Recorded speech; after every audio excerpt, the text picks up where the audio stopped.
नमस्कार, मी आशिष जाधव. लक्षवेधी चर्चेत तुमचं स्वागत आहे. भारत पाक सीमेवरती तणाव आहे. काल भारतानं जो एअर स्ट्राईक पाकिस्तानमधल्या दहशतवादी अड्ड्यांवरती केला, त्याच्या उत्तरादाखल पाकिस्ताननी आज भ्याडपणे भारताच्या लष्करी तळांवरती हवाई हल्ला करण्याचा प्रयत्न केला. पाकिस्तानचे 3 F-16 लढाऊ विमानं भारतीय हद्दीत जम्मू काश्मीरकडून शिरले. त्याला छेद देताना भारतानं सुद्धा जवाबी कारवाई केली. आपले मिग विमानं जी आहे, मिग 29 या विमानांनी त्यांना भेदलं. जी हवाई चकमक झाली त्यामध्ये भारताचं मिग विमान हे पाकिस्तानच्या हद्दीत पडलं. त्याचबरोबर त्याचे जे विंग कमांडर होते अभिनंदन, त्यांना पाकिस्ताननी ताब्यात घेतलेलं आहे. भारतानं आपल्या पायलटचा म्हणजेच विंग कमांडर अभिनंदन यांचा ताबा मागितलेला आहे. त्यांना सुखरूप परत करा अशी मागणी पाकिस्तानच्या उच्चायुक्तांकडे केलेली आहे. पण दरम्यान पाकिस्तानचे पंतप्रधान इम्रान खान यांनी समेटाची भाषा केलेली आहे. इम्रान खान यांचं असं म्हणणं आहे की भारत पाक चर्चेद्वारे आपण तोडगा काढू शकतो. युद्ध करणं सोपं आहे पण थांबवणं खूप कठीण आहे असंही इम्रान खान म्हणालेले आहेत. तरी सुद्धा भारताकडून इम्रान खानच्या या प्रतिसादाला अजून उत्तर आलेलं नाही. कारण आज पाकिस्तानकडून जो हवाई हल्ला आपल्या लष्करी तळांवरती झालेला आहे, याचा अर्थ असा आहे की पाकिस्ताननी एक प्रकारे अघोषित युद्ध छेडण्याचा प्रयत्न केला. जरी ताकद दाखवण्याचा हा पाकिस्तानचा प्रयत्न आहे असं पाकिस्तान म्हणत असलं तरी ही पाकिस्तानची युद्धखोरी होती. आणि पाकिस्तान जर का युद्धखोरीवरती उतरला असेल तर मग पाकिस्तानला उत्तर द्यायचं की खरंच युद्ध हे उत्तर नाही आहे. युद्ध आपल्यालाही हवं आहे का, नको असेल तर का नको आहे, आणि भारत पाक संबंध सुधारावेत, चर्चेद्वारे तोडगा काढावा तर कोणत्या बाबतीत तोडगा काढावा. कारण आपला जो लढा आहे, भारताचा जो लढा आहे, तो पाकिस्तान मधल्या दहशतवादाविरोधातला लढा आहे. आजही परराष्ट्र मंत्रालयाची जी पत्रकार परिषद झाली, ज्यामध्ये प्रेस ब्रीफिंग झालेला आहे, त्यामध्ये भारतानं पुनरुच्चार केलेला आहे की आमचा लढा हा दहशतवाद्यांच्या विरोधातला लढा आहे. कालचा जो एअर स्ट्राईक होता, अगदी बालाकोट पर्यंत तो गेला, तो एअर स्ट्राईक हा दहशतवादी अड्डे निकामी करण्यासाठी होता. आम्ही कुठेही पाकिस्तानमधल्या नागरी वस्त्यांवर किंवा पाकिस्तानच्या लष्करी तळांवर हल्ला केलेला नाही, कारवाई केलेली नाही. पण पाकिस्ताननी मात्र आज सगळी जी युद्धाची नियमावली असती त्याचे उल्लंघन करून भारतीय हद्दीत आपली विमानं घुसवली आणि भारतीय लष्करी तळावरती पेलोड्स म्हणजे काही बॉम्ब टाकण्याचा प्रयत्न केला. आणि त्यामुळे काही तासांसाठी एकूणच उत्तर भारतामध्ये परिस्थिती तणावाची झाली होती. जवळपास 8 विमानतळांवरनं नागरी उड्डाणं बंद करण्यात आली होती. ती जी विमानतळं आहेत ती हवाई दलासाठी मोकळी करण्यात आली होती. युद्धजन्य परिस्थिती निर्माण झाली होती. जेव्हा इम्रान खान यांनी पत्रकार परिषद घेऊन जे प्रेस ब्रीफ रिलीज केलं आणि त्यामध्ये त्यांनी समेटाची भाषा केली, तेव्हा परिस्थिती निवळल्यासारखं वातावरण झालं. आणि त्यानिमित्तानं आज आपण चर्चा करतो आहोत. आपल्यासोबत मान्यवर पाहुणे आहेत. आपल्या स्टुडिओमध्ये ब्रिगेडियर सुधीर सावंत आहेत. सुधीर सावंत हे माजी खासदार, माजी आमदार आणि आता आप पक्षाचे महाराष्ट्राचे प्रदेशाध्यक्ष सुद्धा आहेत. त्याचबरोबर आपल्यासोबत कम्युनिस्ट नेते कॉम्रेड अजित अभ्यंकर आहेत पुण्यावरून. आपल्यासोबत परराष्ट्र व्यवहार तज्ञ शैलेंद्र देवळानकर आहेत. आपल्यासोबत काँग्रेसचे ज्येष्ठ प्रवक्ते रत्नाकर महाजन आहेत. तसंच आपल्यासोबत भाजपचे प्रवक्ते शिवराय कुलकर्णी सुद्धा आहेत. मी चर्चेला सुरुवात करण्यापूर्वी आज 3 घडामोडी घडल्या. जेव्हा पाकिस्ताननं त्यांची F-16 3 विमानं भारतीय हद्दीत घुसवल्यानंतर, आपलं मिग त्यांनी पाडल्यानंतर आपण सुद्धा त्यांचं F-16 भारतीय हद्दीत पाडलेलं आहे. हे सगळं झाल्यानंतर पहिल्यांदा देशाचे अर्थमंत्री अरुण जेटली हे बोलले. ते काय बोललेत बघा. मुझे याद है कि जब यूनाइटेड स्टेट्स की नेवल सील एबटाबाद से ओसामा बिन लादेन को ले गई, तो क्या हम नहीं कर सकते? ये केवल कल्पना होती थी, इच्छा होती थी, एक फ्रस्ट्रेशन था, निराशा थी। आज तो वो भी संभव है।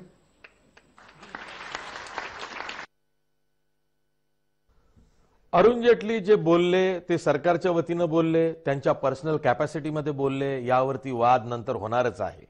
पण त्यानंतर भारताच्या वतीनं परराष्ट्र मंत्रालयाचे प्रवक्ते रवीश कुमार यांनी एक प्रेस ब्रीफ दिलं। त्यांनी पत्रकार परिषद घेतली नाही, पण निवेदन केलं। ते बघा काय म्हणाले।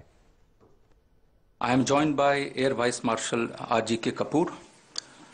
I will read out a prepared statement on recent developments on India-Pakistan front. We will not take any questions after my statement.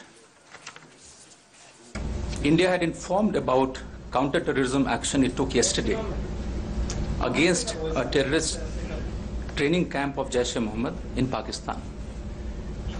Based on credible evidence that Jaish-e-Mohammed intended to launch more attacks. Against this counter-terrorism action, Pakistan has responded this morning by using its Air Force to target military installations on the Indian side. Due to our high state of readiness and alertness, Pakistan's attempts were foiled successfully. The Pakistan Air Force was detected and the Indian Air Force responded instantly. In that aerial engagement, one Pakistan Air Force fighter aircraft was shot down by a MiG-21 Bison of the Indian Air Force.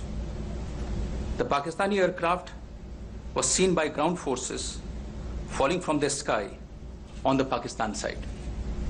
In this engagement, we have unfortunately lost one MiG-21. The pilot is missing in action. Pakistan has claimed that he is in their custody. We are ascertaining the facts. Thank you very much. जेव्हा परराष्ट्र मंत्रालयाची पत्रकार परिषद आहे तेव्हा परराष्ट्र सचिव VK. Gokhale हे पत्रकार परिषदेला सामोरे जातील असं मानलं जात होतं। त्यांच्या ऐवजी प्रवक्ते रवीश कुमार आले आणि मग तेव्हा शंकेची पाल अशी चुकचुकली की कदाचित काउंटर रिटालिएशन भारताकडनं होऊ शकतं, म्हणूनच व्ही.के. गोखले यांनी पत्रकार परिषदेला सामोरं जाणं टाळलं। कदाचित ते पुन्हा एखादी पत्रकार परिषद घेतील आणि भारत कुठल्या वेगळ्या हल्ल्याच्या तयारीत आहे किंवा कारवाईच्या तयारीत आहे का अशी चर्चा सुरू झाली, पण तसं काही झालं नाही। संध्याकाळ होता होता पाकिस्तानचे पंतप्रधान इम्रान खान यांनी पुन्हा आपलं जे निवेदन आहे ते एका व्हिडिओ मार्फत पाकिस्तान सरकारनं जारी केलं। 6 मिनिटं इम्रान खान बोलले, त्यामध्ये 7 कट्स होते, ज्याला आम्ही एडिट कट्स म्हणतो ते होते। त्यामुळे ते जाणीवपूर्वक असं निवेदन हे इम्रान खान यांनी केलेलं आहे आणि त्यामध्ये जे काही बोलले त्यानंतर सर्वांनीच सुटकेचा निश्वास टाकला। बघा इम्रान खान काय बोलले। मेरा सवाल ये है हिंदुस्तान हुकूमत से कि क्या जो हथियार आपके पास है और हमारे पास है, क्या हम मिस कैलकुलेशन अफोर्ड कर सकते हैं? क्या हमें इस वक्त सोचना नहीं चाहिए कि ये अगर यहां से एस्केलेट होती है तो ये किधर जाएगी? ना मेरे कंट्रोल में होगी, ना नरेंद्र मोदी के कंट्रोल में होगी। मैं फिर से आपको कहूंगा कि इस वक्त बेटर सेंस शुड प्रिवेल। हमें बैठ के बातचीत से अपने मसले हल करने चाहिए। इम्रान खान यांनी राजकीय इच्छाशक्ती दाखवली किंवा आतापर्यंत आपण नेहमीच म्हणत आलोय किंवा आजही म्हणतो आहोत की पाकिस्तान नेहमी दुतोंडी भूमिका घेऊन बोलतं, म्हणजे दोन तोंडांनी बोलतं। एकीकडे पाकिस्तानचं लोकनियुक्त सरकार जे कधी असतं कधी नसतं, पण आता आहे। इम्रान खान हे पंतप्रधान आहेत पाकिस्तानचे, ते बोलतायत, त्यांच्या बोलण्यावरती विश्वास ठेवायचा की जे खरे सर्वेसर्वा पाकिस्तानमधले आहे पाक लष्कर ते आपली दिशाभूल करून काही वेगळी कारवाई करू शकतात। म्हणून इम्रान खान जे बोलतात त्यामुळे आपण हरवून जाता कामा नये, आपण आपली तयारी कायम ठेवली पाहिजे, या पवित्र्यात भारत सरकार होतं। आणि भारताने संध्याकाळी पाकिस्तानचे जे उपउच्चायुक्त आहेत सईद हैदर यांना बोलवून घेतलं। त्यांच्या हातात पुलवामा हल्ल्याचे जे दहशतवादी हल्ला केला आपण म्हणतो आहोत त्याचे पुरावे सादर केले आणि त्याच वेळी MiG-21 हे जे पाकिस्तानच्या हद्दीमध्ये आपलं लढाऊ विमान पडलं त्यातले जे पायलट आहेत विंग कमांडर अभिनंदन यांना तुम्ही सुखरूप भारताच्या हवाली करा, त्यांना परत पाठवा अशी मागणी सुद्धा केली। यानंतर आता सध्या जैसे थे परिस्थिती आहे. युद्धजन्य परिस्थिती म्हणता येईल का, किंवा परिस्थिती निवळली अशी म्हणता येईल का? खरंच भारत पाक शांतता वार्ता ज्याला आपण म्हणतो, किंवा ही चर्चा, द्विपक्षीय चर्चा ही सुरू होईल का? आणि आता इथवरच आपण थांबायचं का? पाकिस्तानलाही थांबवायला लावायचं का? की आता पाकिस्तानला खुमखुमी आहे म्हणून आपण सुद्धा खुमखुमी दाखवायची आहे? अशा अनेक प्रश्नांवर आज आपल्याला चर्चा करायची आहे. कारण 21 राजकीय पक्षांनी सरकारला एक निवेदन दिलेलं आहे आणि त्यामध्ये एक मुखी मागणी केलेली आहे की जो भारताचा पायलट पाकिस्तानच्या अटकेत गेलेला आहे, ताब्यात गेलेला आहे, त्याला सरकारनं सुखरूप परत आणलं पाहिजे. ही जी मागणी घेऊन विरोधी पक्ष हा मैदानात उतरलेला आहे. त्यामुळे आता याचं राजकीयकरण सुद्धा सुरू झालेलं आहे. आणि या 21 राजकीय पक्षांनी जे जॉईंट स्टेटमेंट म्हणजे संयुक्त निवेदन जारी केलेलं आहे, त्यामध्ये भाजप सरकारवर, सत्ताधारी भाजपवरती एकूणच विषयाचं राजकारण केल्याचा आरोप सुद्धा केलाय. त्यानिमित्तानं सुद्धा आपल्याला चर्चा करायची आहे. मी सुरुवातीला जातोय रत्नाकर महाजन यांच्याकडे, काँग्रेसचे ज्येष्ठ प्रवक्ते आहेत. रत्नाकर महाजन, हे जे 21 राजकीय पक्षांनी निवेदन जारी केलं आणि त्यामध्ये सांगितलं की आपला जो पायलट पाकिस्तानच्या ताब्यात गेलेला आहे, अटकेत गेलेला आहे, त्याला तुम्ही परत आणा, त्याचबरोबर या विषयाचं राजकारण थांबवा, म्हणजे नेमकं काय करा? दोन गोष्टी आपण विचारल्या, त्या दोन्ही गोष्टींचा वेगळा विचार केला पाहिजे. पहिली गोष्ट अशी की हा जो विंग कमांडर अभिनंदन आहे तो आंतरराष्ट्रीय नियमांप्रमाणे पाकिस्तानचा युद्धकैदी झालेला आहे. युद्धकैद्यांना वागवण्याच्या संदर्भात का युनोनं संमत केलेले काही आंतरराष्ट्रीय नियम आहेत.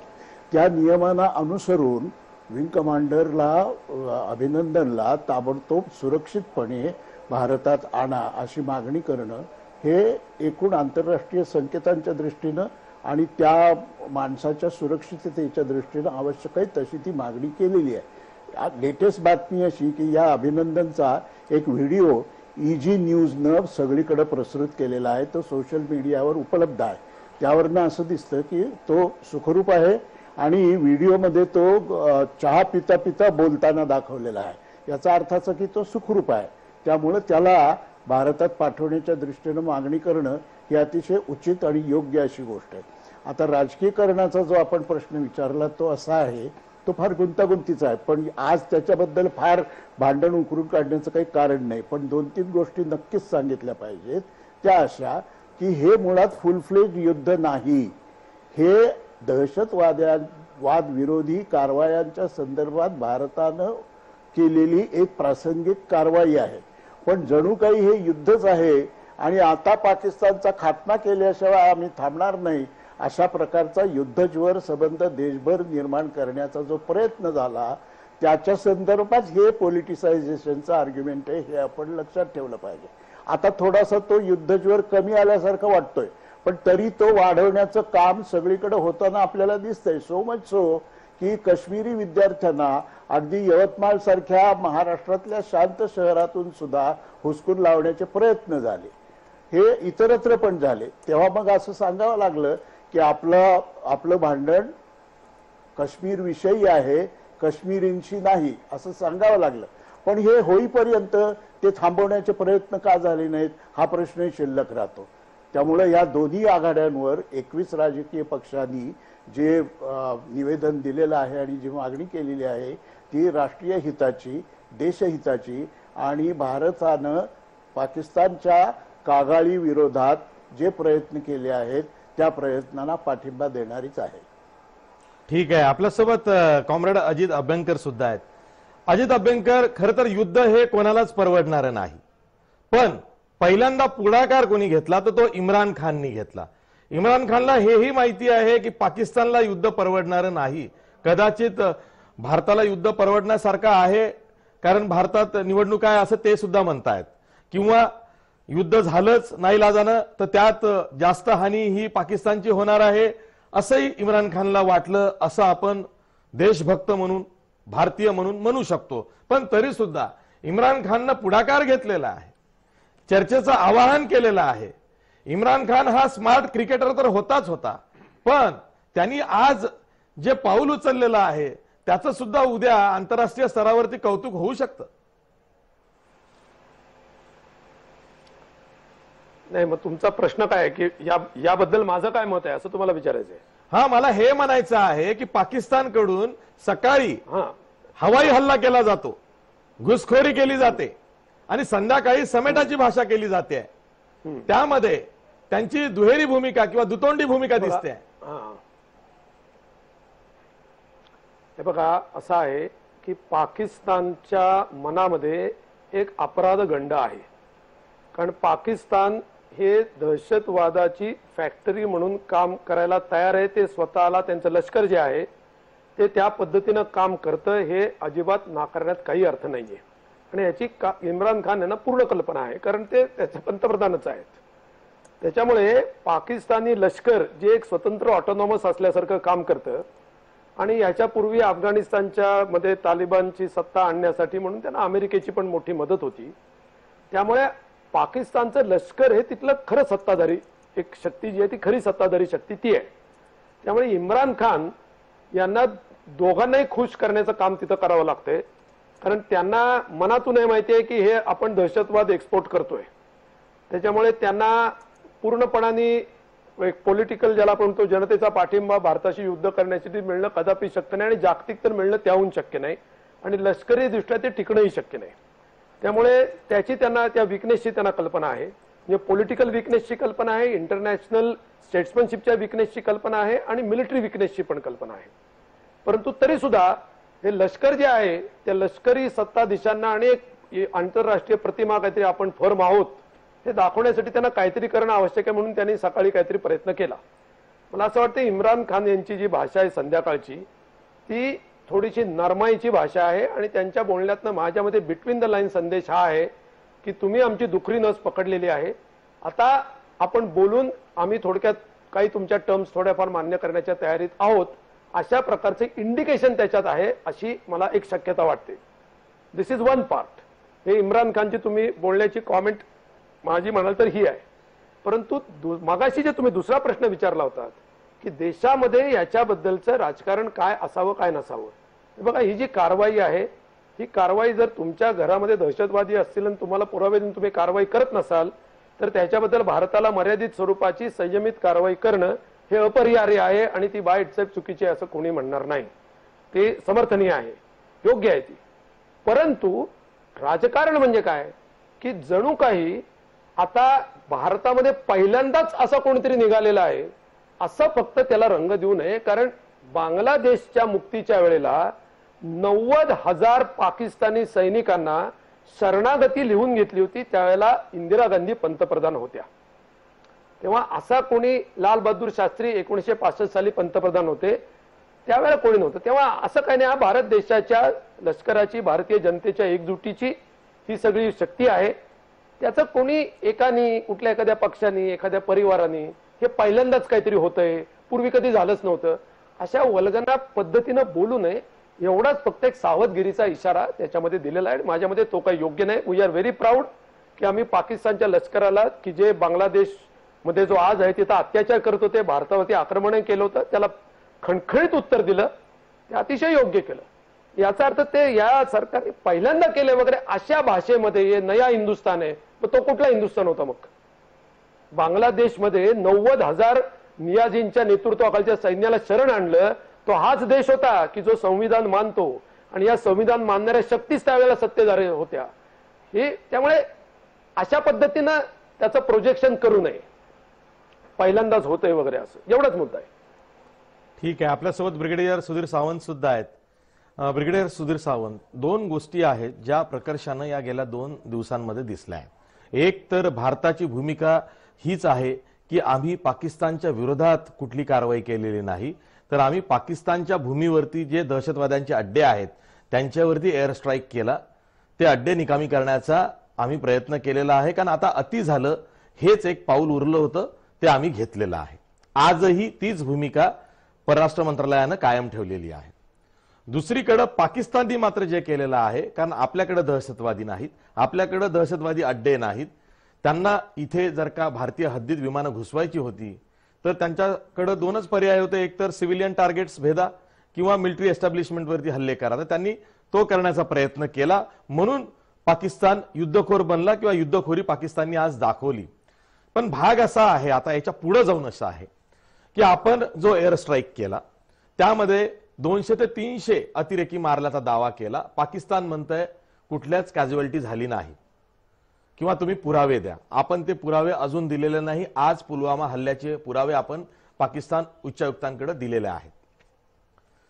दुसरीकडे आपला एक पायलट विंग कमांडर अभिनंदन हा पाकिस्तानच्या ताब्यात गेलाय. त्याला पाकिस्ताननी युद्ध कैदी बनवलेला आहे.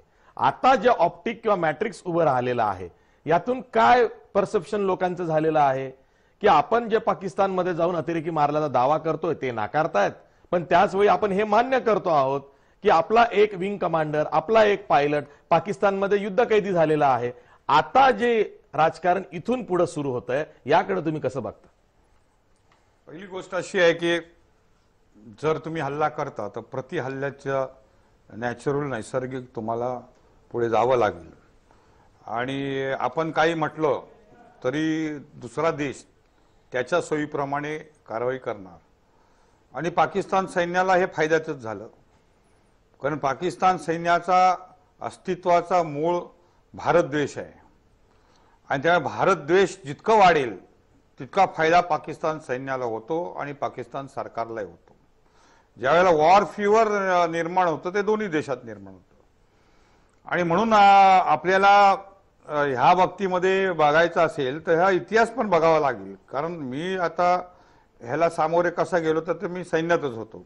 एका काळी ज्या वेळेला घमासान दहशतवाद या भारतात होता, 80च्या दशकामध्ये पंजाब, श्रीलंका, आसाम, काश्मीर सगळीकडे देश पेटला होता. आणि त्यावेळेला मूळ गोष्ट विसरता कामा नये, कारण ती आजही तितकीच इम्पॉर्टंट आहे.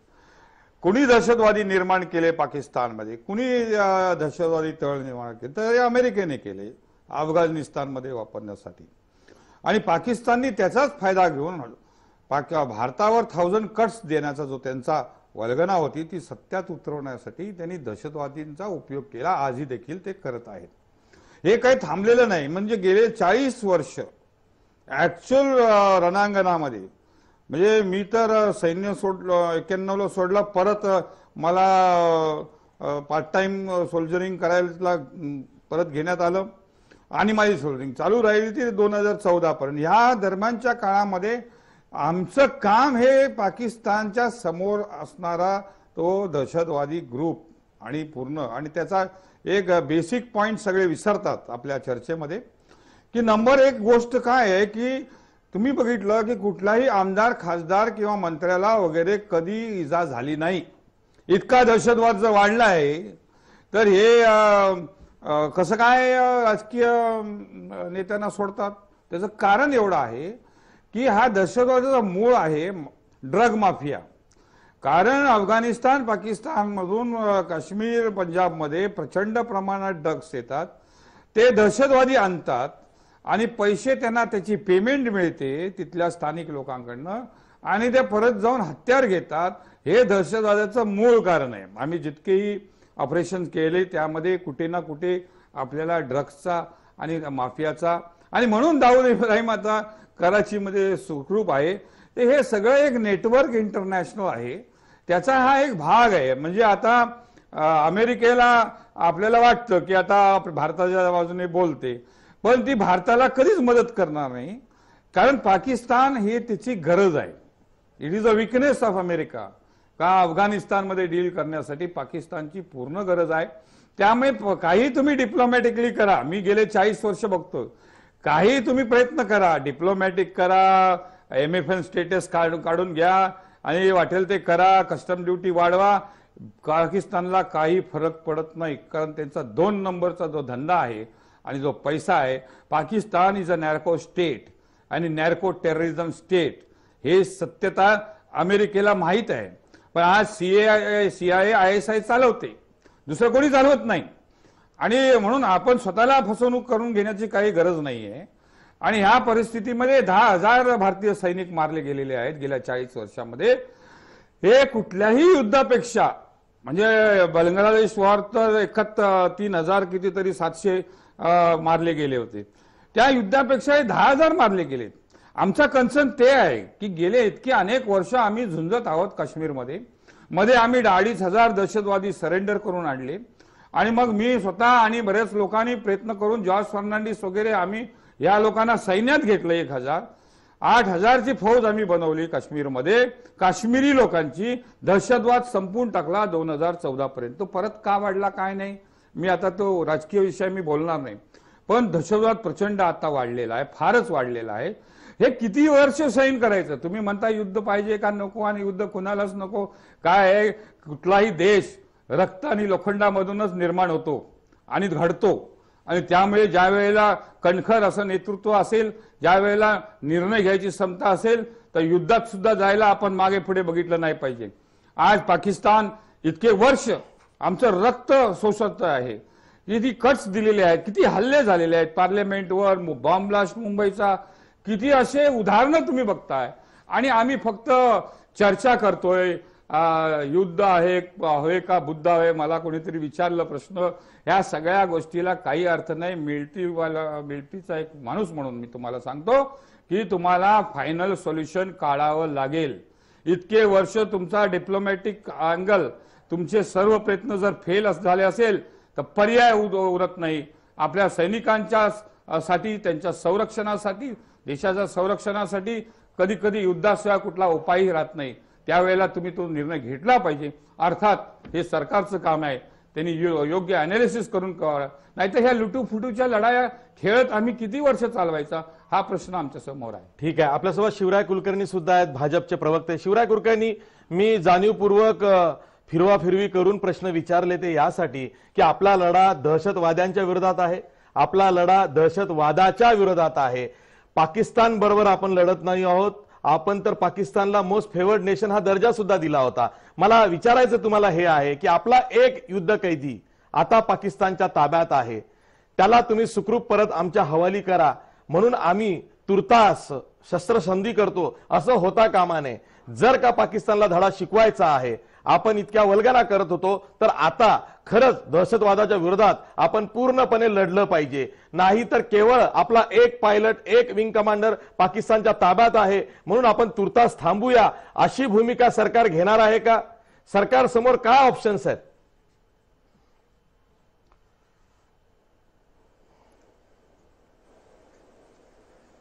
एक तर आशिषजी, मी सगळ्यात पहिले अभिनंदन करतो या चर्चेचं की याच्यामध्ये आज डॉक्टर रत्नाकर महाजन, कॉम्रेड अजितजी अभ्यंकर आणि ब्रिगेडियर सुधीरजी सावंत या तिघांनी पण खरोखर भारताची मानसिकता काय आहे आणि अशा एकूण तणावाच्या परिस्थितीमध्ये भारतीय जनमानस काय असायला पाहिजे आणि भारत म्हणून आपली भूमिका काय असायला पाहिजे या बाबतीतली एक अत्यंत गंभीर आणि चांगली चर्चा आत्ताच्या या चर्चेमध्ये आपल्याला सगळ्यांना ऐकायला मिळाली.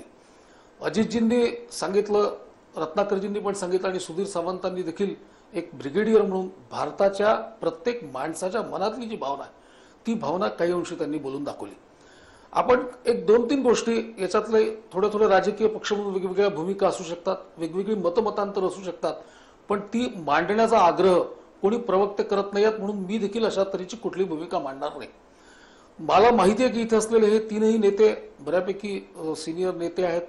कुठल्या क्षणाला किती गांभीर्य त्या विषयाचं ठेवायचं याची जाण त्यांना आहे, ते पण राखतायत.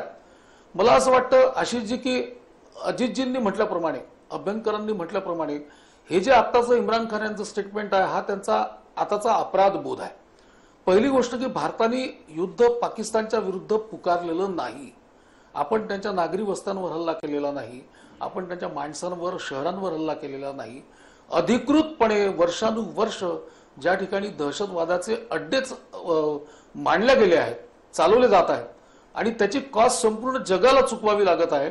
आणि केवळ भारत आणि पाकिस्तानच्या चर्चेदरम्यान नाही तर जागतिक चर्चेवर, जागतिक व्यासपीठावर आपण वारंवार संवादाच्या माध्यमातून, तक्रारीच्या माध्यमातून, सर्वकडेचे उदाहरणं देऊन, पुरावे देऊन हे सगळं समजवण्याचा, मैत्री करण्याचा प्रयत्न हा केवळ भाजपच्या सरकारचा नाही तर जे कोणी सरकार आणि जे कोणी निर्णय घेणारे आपले त्या काळातले पंतप्रधान असतील त्या सगळ्यांनी भारताला शोभेची भूमिका ही नेहमी घेतलेली आहे.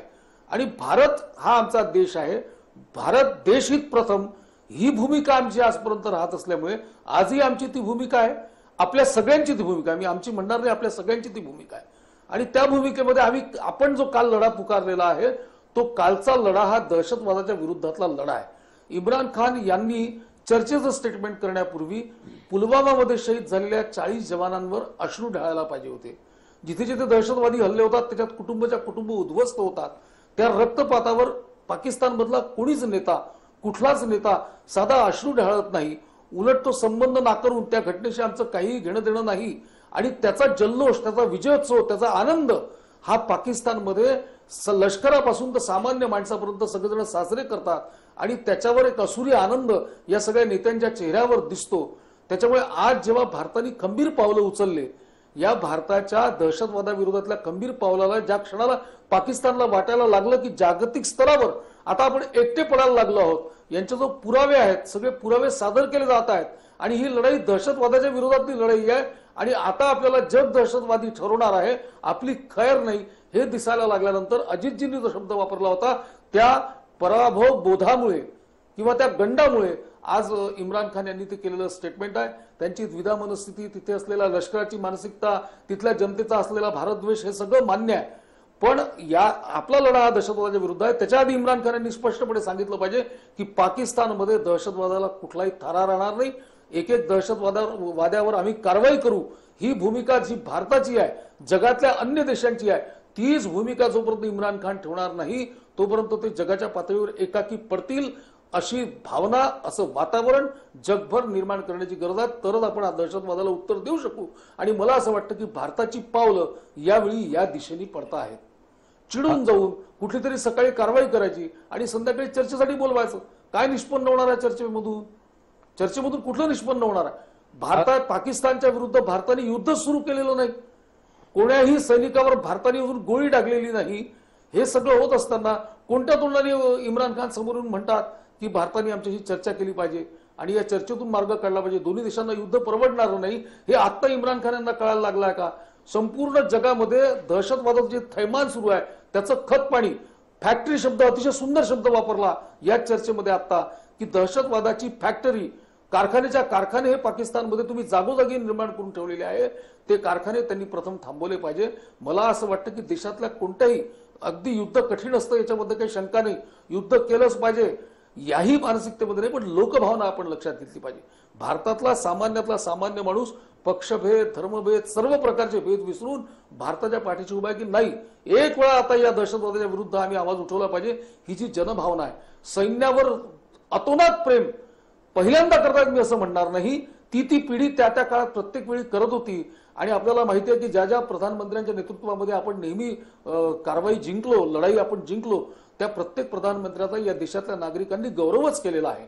त्याच्यामुळे जनता जी आहे ती जनता देखील या दहशतवादाच्या विरोधामध्ये एकवटलेली आहे. मला असं वाटतं की हे एक चांगला सूर दहशतवादाच्या विरोधात लढण्याचा काही अंशी किंमत चुकवावी लागेल. अगदी तुम्ही ज्याप्रमाणे आता म्हणालात की किंमत द्यावी लागेल, तर किंमत द्यावीच लागते. आतापर्यंत आम्ही किंमत दिली नाही का? आता सुधीर सावंत साहेबांनी आकडे सांगितले की किती हजार माणसं मारले जावी, एखाद्या गोष्टीसाठी किती हजार माणसं मारले जावी. इतके हजार माणसं मारल्या गेल्यानंतर, इतक्या आमच्या माय भगिनींना त्यांचे पुत्र गमावल्यानंतर, अनेक महिलांना वैधव्य प्राप्त झाल्यानंतर हे इतकी मोठी कॉस्ट आम्ही चुकवलेली आहे. अगदी बरोबर आहे. कोणत्या तोंडाने इम्रान खान म्हणतात की तुम्ही चर्चेला सामोरे यावं? अगदी बरोबर आहे. इम्रान खान यांचं जे वक्तव्य आहे त्याचे अनेक कंगोरे आहेत आणि मला ते जाणून घ्यायचे आहेत. आपल्यासोबत आंतरराष्ट्रीय व्यवहार तज्ञ शैलेंद्र देवळानकर सुद्धा आहेत. त्यातनं 2-3 गोष्टी आहेत की पाकिस्तान नेहमी दुतोंडी भूमिका घेतं, तीच भूमिका इम्रान खान यांच्या निवेदनामधून दिसते. 6 मिनिटांचं हे व्हिडिओ निवेदन होतं, त्यामध्ये 7 एडिट कट्स होते. म्हणजे हे कट्स का दिले गेले, सलग का नाही आहे, असे सुद्धा प्रश्न आहेत. त्याचबरोबर यामध्ये परस्पर विरोधी वाक्य सुद्धा आहेत, म्हणजे ज्याला आपण कॉन्ट्राडिक्शन विदिन स्टेटमेंट्स म्हणतो, त्याचा अर्थ मला उलगडून घ्यायचा आहे. पण आपण एक ब्रेक घेणार आहोत आणि ब्रेक नंतर शैलेंद्र देवळानकर यांच्याकडे मी जाणार आहे हाच प्रश्न घेऊन. पण आधी ब्रेक.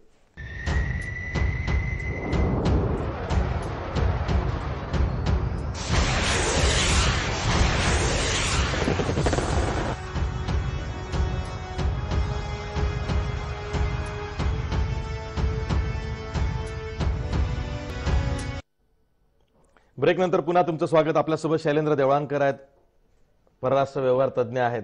शैलेंद्र देवळानकर, इम्रान खान हे विसरतोय की दहशतवादाला पाकिस्तानच पोसतोय, नुसता पोसतच नाहीये तर जगभरात त्याचा प्रचार आणि प्रसार सुद्धा करत आहे. म्हणजे पाकिस्तानातून तयार झालेले दहशतवादी हे केवळ जम्मू काश्मीरमध्ये कारवायांसाठी येत नाहीत, तर ते अफगाणिस्तान, इराण सगळीकडे जातात. त्याच वेळी इम्रान खान बोलताना हेही म्हणतात की युद्ध कोणालाच परवडणार नाही, युद्ध सुरू करणं सोपं असतं, थांबवणं महाकठीण असतं, आणि नंतर शेवटी म्हणतात की चर्चेतनं आपण तोडगा काढूया, आवाहन करतात चर्चेचं. इम्रान खानचे हे जे स्टेटमेंट्स आहेत वेगवेगळी एका ब्रीफमध्ये, ते सगळं परस्पर विरोधी आहेत. अशा वेळी इम्रान खानवर किती विश्वास ठेवायचा? इम्रान खान जो बोलतो त्याच्यावर जर का आपण आज विश्वासही ठेवू, उद्या पाक लष्कराची काय गॅरंटी आहे की ते चुकीचं पाऊल उचलणार नाही? कारण आज ज्या पद्धतीने त्यांनी घुसखोरी केलेली आहे त्यावरनं पाकिस्तानवरती विश्वास ठेवता कामा नये अशी परिस्थिती आहे.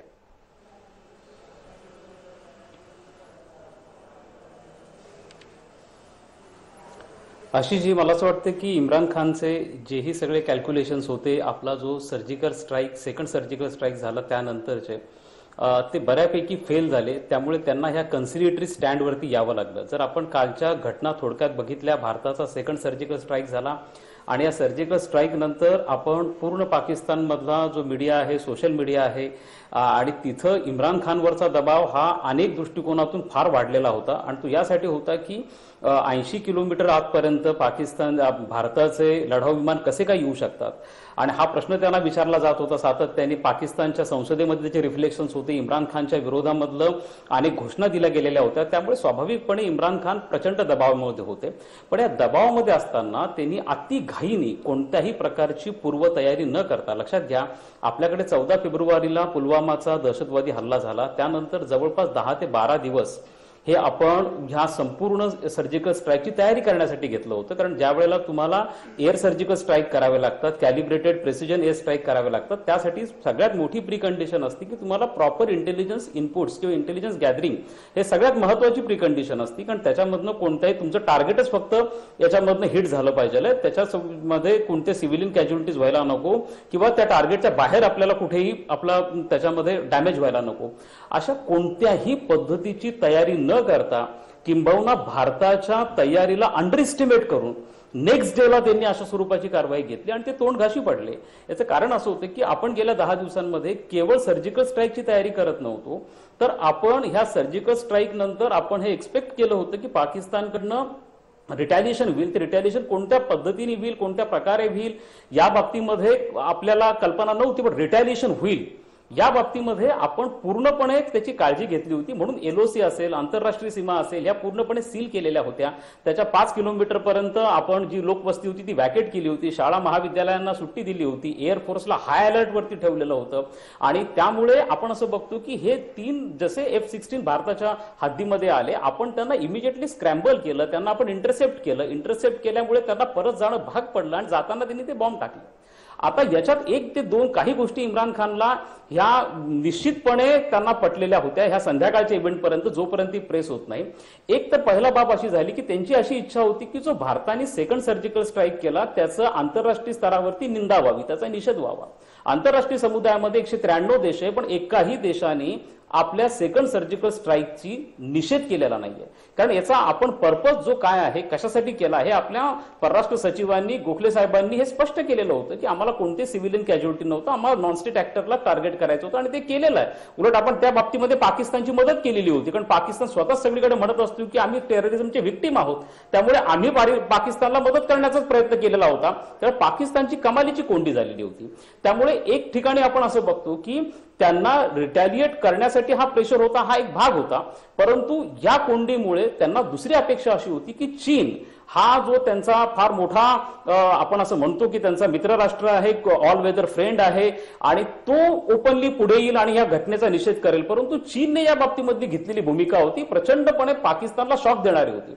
आणि या बाबतीचा चीनने निषेध केलेलाच नाहीये, उलट चीनने दोन्ही देशांना संयम पाळा अशा स्वरूपाचा सल्ला दिलेला आहे. एक लक्षात घ्या की जरी पाकिस्तान आणि चीन हे शीतयुद्ध काळापासून मित्र असले तरी 1965चं युद्ध असेल, 71चं असेल किंवा 1999चा कारगिल संघर्ष असेल, चीनने पाकिस्तानची बाजू प्रत्यक्ष कधीच घेतलेली नाहीये, अप्रत्यक्षपणे आहे. आणि आता वुहानची समिट मोदींमध्ये आणि शी जिनपिंग मध्ये झाल्यानंतर पाकिस्तानकडे ते फक्त एक इकॉनॉमिक पर्स्पेक्टिव्ह मधनं बघतायत, कारण त्यांच्या सिपेकच्या 42 अब्ज डॉलरच्या इन्व्हेस्टमेंट तिथं झालेल्या आहेत आणि त्या सिपेकच्या कन्स्ट्रक्शन साइट्स आहेत त्याची सिक्युरिटी त्यांची टॉपमोस्ट प्रायोरिटी आहे. त्यामुळे जर यांच्यामधलं तणाव वाढला, वॉर एस्केलेट झालं तर ह्या कन्स्ट्रक्शन साइट्स धोक्यामध्ये येऊ शकतात. त्यामुळे चीनला त्याच्यामधनं आपल्याला वाचवायचं आहे. त्यामुळे चीनने रिस्ट्रेन ऑब्झर्व्ह करा हा प्रकार सांगितला. इमिजिएटली सुषमा स्वराज यांनी पाकिस्तानचे अमेरिकेचे फॉरेन सेक्रेटरींना कॉन्टॅक्ट केलेला होता आणि त्यांना याच्या भूमिका आपण आपल्याला स्पष्ट केली. डोनाल्ड ट्रम्प यांनी त्याला उलटा सल्ला दिलेला होता की तुम्ही रिटॅलिएशनची तयारी करू नका, उलट तुमच्याकडचे जे टेररिस्ट कॅम्प्स आहेत की लॉन्च पॅड्स आहेत त्यांना तुम्ही उद्ध्वस्त करण्याचा प्रयत्न करा.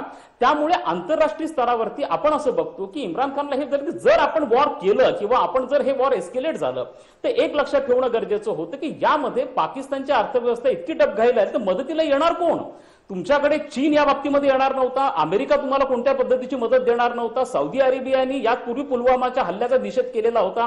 त्यामुळे यांच्या जो पूर्ण सोर्स आहे पैशांचा तो त्यांना मिळणार नव्हता. आणि दुसरं त्यांना याची कल्पना होती की जरी वॉर झालं तर ते न्यूक्लिअर वॉर होणार नाहीये, कारण याच्या जो आपण म्हणतो एस्केलेशनचे वेगळे लेटर्स असतात.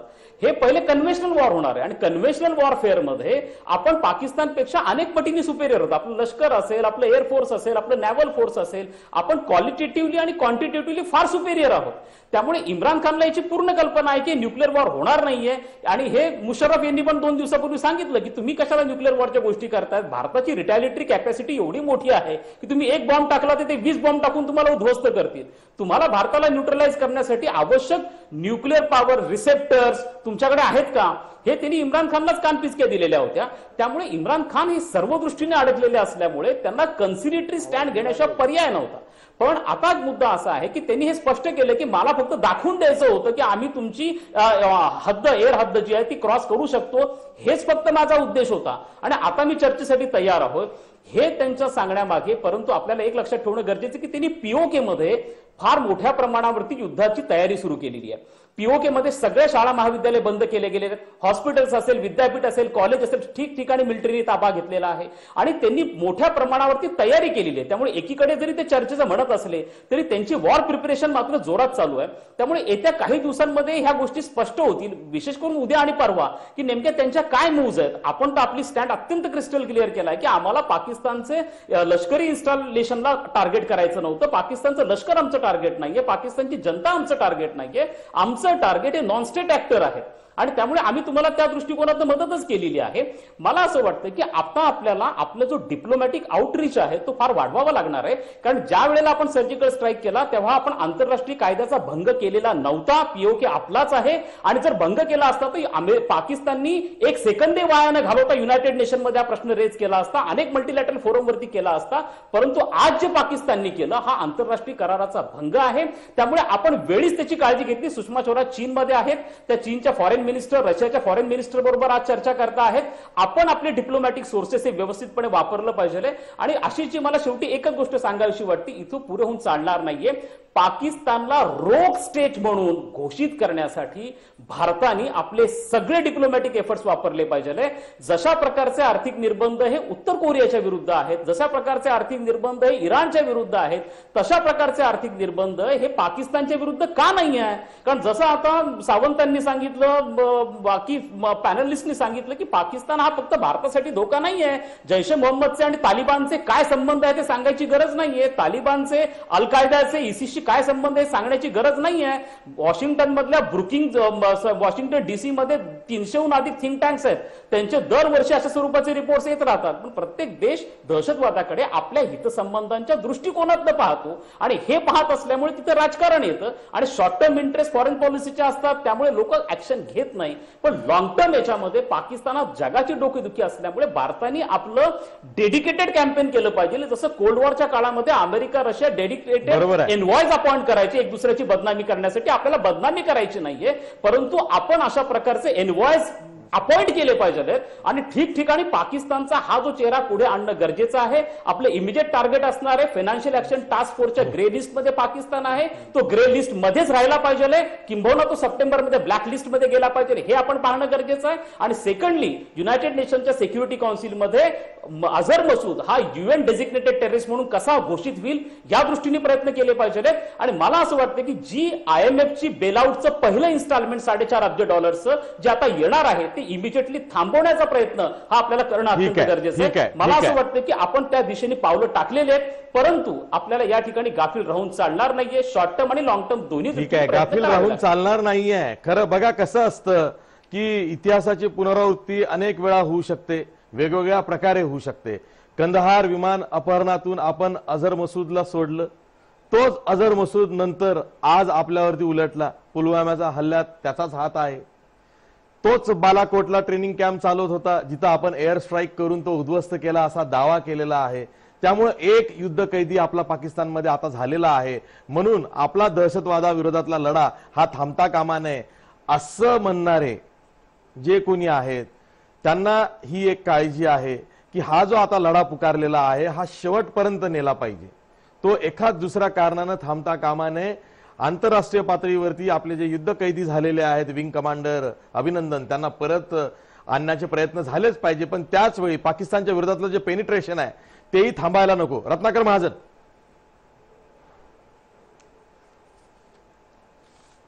काय आहे, युद्ध आणि शांतता या खरं म्हणजे परस्पर विरोधी गोष्टी नसून परस्पर पूरक दृष्टीने त्याच्याकडे बघितलं पाहिजे. म्हणजे युद्ध नसेल तर शांतता असते आणि शांतता भंग झाला म्हणून युद्ध होतं, इतकं ते काही साधं सोपं समीकरण नाही. आता नॉर्थ कोरियाचा उल्लेख झाला. आजच ते अमेरिकेचे अध्यक्ष जे आहेत ते किम युल सुंगशी वाटाघाटी करीत आहेत आणि 4 देशाचं डिन्यूक्लिअरायझेशन करण्याच्या दृष्टीने काय करता येईल याच्याबद्दलची चर्चा करतायत. त्यामुळं त्या कोरियावर अमेरिकेने घातलेले निर्बंध फार काळ टिकतील अशी शक्यता नाही. कारण जसं ट्रम्पचं त्याच्यामध्ये देशाचा इंटरेस्ट आहे तसंच किम उल सुंगचा सुद्धा आपल्या जागतिक प्रतिमेच्या दृष्टीने आणि आपल्या देशाच्या आंतरराष्ट्रीय संबंधांच्या दृष्टीने काहीतरी पुनर्विचार झालाच असणार. त्याशिवाय त्यांनी ट्रम्पच्या भेटीला हिरवा सिग्नल दिला नसणार.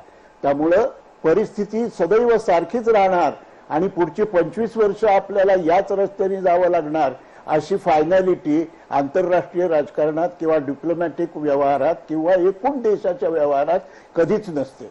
म्हणून त्या वेळेला जे प्रश्न उद्भवतात, त्या वेळेला जी स्कर्मिशेस उद्भवतात, त्या वेळेला त्या स्कर्मिशेसच्या प्रमाणात रिटॅलिएट करणं किंवा त्याचा प्रतिवाद करणं हा कुठलाही देश करतो आणि तो केलाच पाहिजे. तसा भारतानेही केला पाहिजे.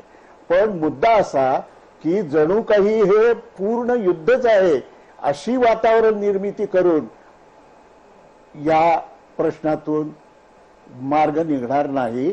तर अन्य जे मार्ग आहेत, उदाहरणार्थ पाकिस्तानची एकूण देशांतर्गत परिस्थिती, त्याच्या परराष्ट्र व्यवहारावर होणारा परिणाम, परराष्ट्र नीतीवर होणारा परिणाम, या सगळ्यांचं एक विश्लेषण तयार करून जगाच्या वेशीवर मांडणे, जगात पाकिस्तानला एकटं पाडणे हे जसं आवश्यक आहे तसं दुसरी एक गोष्ट लक्षात घेतली पाहिजे की भारतातल्या अनेक घरातले नातेवाईक हे पाकिस्तानच्या वेगवेगळ्या शहरामध्ये आहेत, हेही लक्षात घेतलं पाहिजे.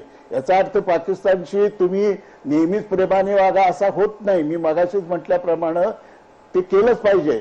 पण सदैव ईट का जवाब पत्थर से या पद्धतीनं आंतरराष्ट्रीय राजकारण चालत नाही, देशातले राजकारण चालत नाही. त्यामुळं ही मोठी तारेवरची कसरत आहे.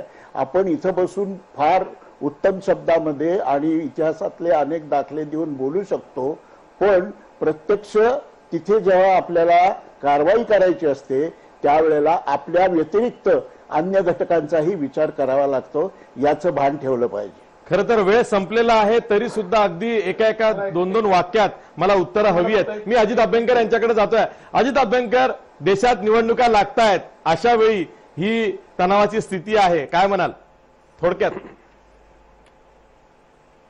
हे बघा, निवडणुकांच्या अत्यंत मर्यादित मुद्द्याभोवती या प्रश्नाची चर्चा करायला माझा विरोध आहे. यस, त्याचा विचार सुद्धा करायला विरोध आहे. ही अत्यंत छोटी गोष्ट आहे आणि जर कोणी तसं बघत असेल तर त्याला मात्र मी नक्की थांबवेन. मग ते स्वतः पंतप्रधान असेल तरी थांबवेन. माझ्या मते भारताचा हितसंबंध, भारतीय आणि एकंदर या उपखंडातल्या सगळ्या शांततेचा हितसंबंध हा निवडणुकांच्या पलीकडे जाणार आहे आणि त्या पातळीवर त्याची चर्चा झाली पाहिजे. इतक्या खालच्या पातळीवर तर मी आणू इच्छित नाही. मात्र ती कोणीही आणू नये एवढंच. पण कोणी आणू लागलं तर आपण त्याला नक्कीच ताळ्यावरती आणू. ठीक आहे, मला वाटतं याच एकच फक्त नोटवरती मला आपण- मुद्दा सांगायचा आहे. हा, ठीक आहे. तेवढेकर जे म्हणाले नाही नाही, एक एक एक- हो, हो, हो, yes, एक- yes. एक मिनिट. Carry ते on. जे म्हणाले ते मला पूर्ण मान्य आहे. त्याच्यावरती भर द्यावा की पाकिस्तान हे रोग स्टेट आहे हे डिक्लेअर करून घेण्यामध्ये जे काही आपलं सगळं आंतरराष्ट्रीय मुत्सद्देगिरी जी आहे ती वापरली पाहिजे. फक्त ते करत असते करण्यासाठी आपण भारतामध्ये युद्ध जुवर असा जर पसरवण्याचा प्रयत्न केला तर मात्र काय होतं की भारत हा संयमित प्रतिकार करतो आहे अशी प्रतिमा भारताची कायम राहिली पाहिजे. ती इमेज जी भारताची आज आहे इंटॅक्ट आहे आणि सर्जिकल स्ट्राईकमुळे ती अधिक पक्की झालेली आहे. कारण आपण अत्यंत मर्यादित पिन पॉइंटेड असा हल्ला केलेला आहे. ती जाणार नाही याची काळजी घेऊन पावलं उचलली पाहिजेत सो दॅट सगळं जगच पाकिस्तानला जे काय टाळ्यावर आणायचं ते आणेल. मग कदाचित अशा प्रकारच्या स्ट्राईकची गरज पडणार नाही. सर शेवटी आता आपण सुरू तर झालेलं आहे. काय सुरू झालं आहे?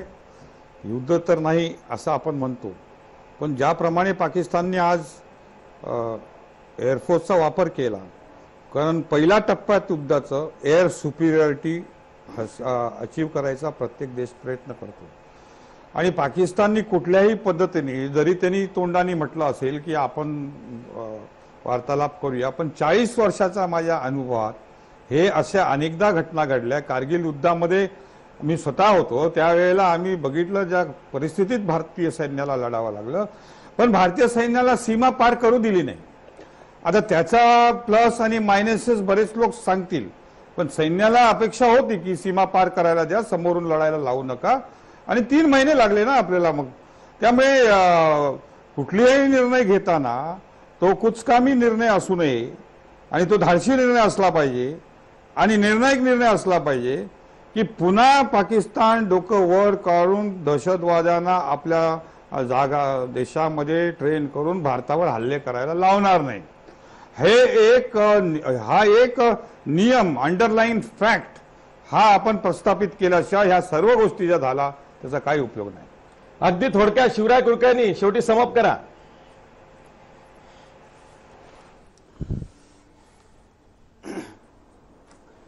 जेव्हा जेव्हा आपण पाकिस्तानच्या समोर मैत्रीचा हात पसरवला आणि असे जेव्हा जेव्हा प्रयत्न केले तेव्हा याच देशातल्या सगळ्या नागरिकांनी त्याचं स्वागत केलं.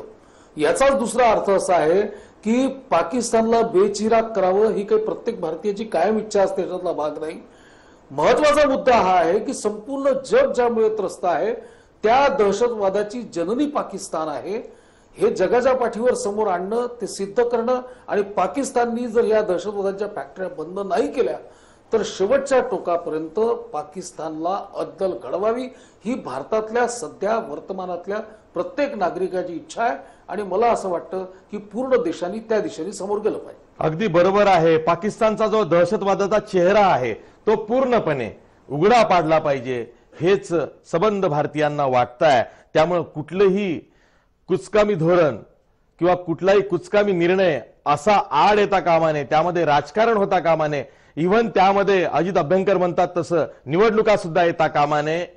देश पातळीवरती इथं खऱ्या अर्थानं आपल्याला आपला स्वाभिमान अभिमान दाखवून आता वागणं गरजेचं आहे आणि त्या दृष्टीनं खरंच नक्कीच भारत सरकार तसं प्रयत्न करेल, त्या प्रयत्नातही आहे असंही आपण या क्षणाला म्हणूया आणि इथे पाकिस्तानला पूर्णपणे दहशतवादाच्या मुद्द्यावरती उघडं पाडूया. मी सर्व पाहुण्यांचे आभार मानतो. इथेच थांबतो. पाहत राहा जय महाराष्ट्र न्यूज.